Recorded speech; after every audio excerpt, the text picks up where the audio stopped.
Sticks may be shirtless, but I am shirt full. I'm coming from the restaurant where we met with a couple of old colleagues, and I'm a little bit drunk right now, had a couple of pints, and what a great opportunity to talk about what it is to be a man, because I had I guess like a Romanian social justice activist at the dinner table, and he was like, "Well, what does it mean to be a man anyway? What does it mean to be a woman?" And this is a tactic that I have seen a lot of progressives use. They ask you the definition of something, and if you can't give the definition, it means that the thing must not exist. It's like if I were to try to ask you right now, what is the definition of electricity? If you can't define it, that means that it's safe to put your fingers in the socket, right? Like that's I know. Like what can you do? But I think I know what it means to be a man. I don't know what it means to be a woman. Like maybe a woman can answer that question, or maybe I can if I think about it a little bit longer. But let me know what you think about my definition. I'm really curious to know if anyone disagrees with what I am about to say right now. Being a man, and this is true in almost every culture, means having other people depend on you.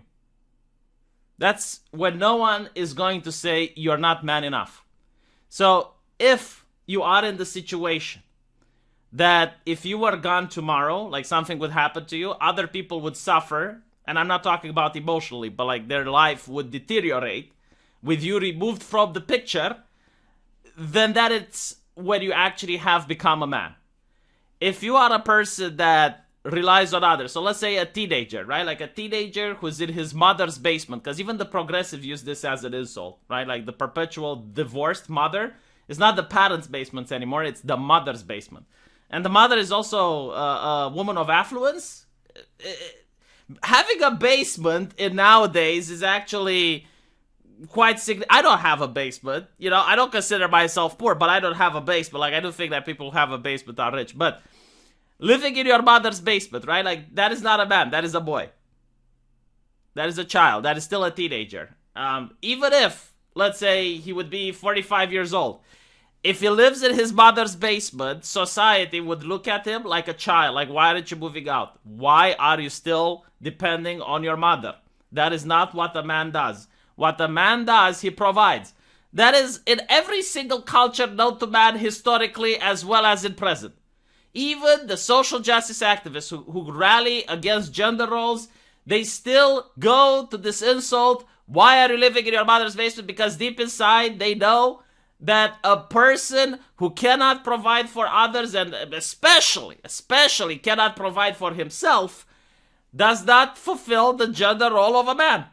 Which, hey, you know, it's fine. I mean, they can still be considered a child, a boy, a person that's immature. But women, in general, are not going to be attracted to that. Like, if you go on Tinder and you mention, hey, I'm 35 years old and I live in my mother's basement, yeah, good luck with finding a girl that's going to swipe right. Like, the gender roles are there to help you. They're there to guide you in life in order to become attractive to the significant other. Like, that is the point of the gender role, the main purpose of it, right? And I know that modern philosophy is trying to move people away from that, but no, all right? And even men themselves, like, it makes you feel fulfilled if you can provide for others. If other people get to be reliant on you, it makes men feel fulfilled. A man who can't provide for others and is at the age of 38 is going to feel unfulfilled. He's going to feel unhappy. He's going to feel depressed. I know cases like this in real life. Like, I know people who sometimes, through no fault of their own, are unable to provide the gender role, and they feel depressed. Even though, like, they're happy. They shouldn't be depressed because they're in good care. Their family takes care of them. They're unhappy. I know, like, for example, at the hospital, there was this patient who went and got himself into a hiking accident and then was stuck in a wheelchair.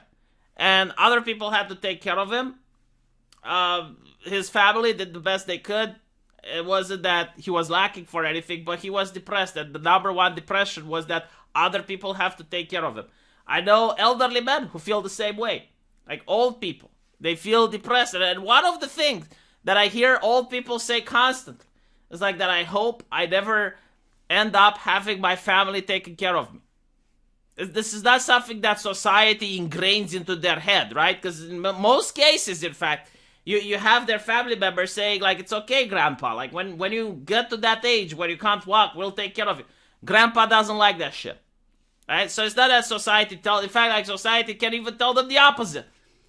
Because it is so powerfully ingrained into our way of being, right? So when I say, like, having other people depending on you, I don't necessarily mean your wife, although, like, that's the norm.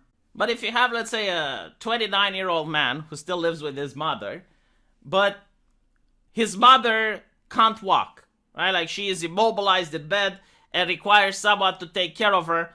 No one is going to look at that person and say, well, they're not a man, or, oh my god, like, they're such a boy, or whatever. No, like, the fact that they are taking care of other signifies that they're actually being a man. So it doesn't necessarily mean that you need to take care of a spouse. Although that, again, like, that is the norm. You can take care of a family member, you can take care of anyone, you know, but like, as long as you are actively trying to take care of someone. So why is this important? Well, it's important because if you can take care of someone else, it also means that you're taking care of yourself, which is like the very basic. Like, being a man also means you're independent. You're capable of taking care of yourself first and foremost. A person that can't take care of themselves isn't going to be able to take care of others. I mean, it makes complete sense, right? And you will notice that any type of society, again, I'll repeat it because it's so powerful. Even people that are progressive, like, you go to Portland, like the mecca of progressive culture and enlightenment and American wisdom. You go to Portland and you will see that if you're the type of person that doesn't have the ability to take care of themselves, they get ostracized by their own community. Now, surely, again, like, the progressive left isn't going to gender shame them and say, hey, you're not being a man, blah, blah, blah. They're going to say, it's like, oh, you're stuck in your mother's basement. You know, that's the go-to insult. So, I'm curious if I managed to philosophically weigh it down to the point where, you know, like, when someone asks you, like, well, what it means to be a man, I think, like, this is the bare minimum. And actually, I think it's the essential part.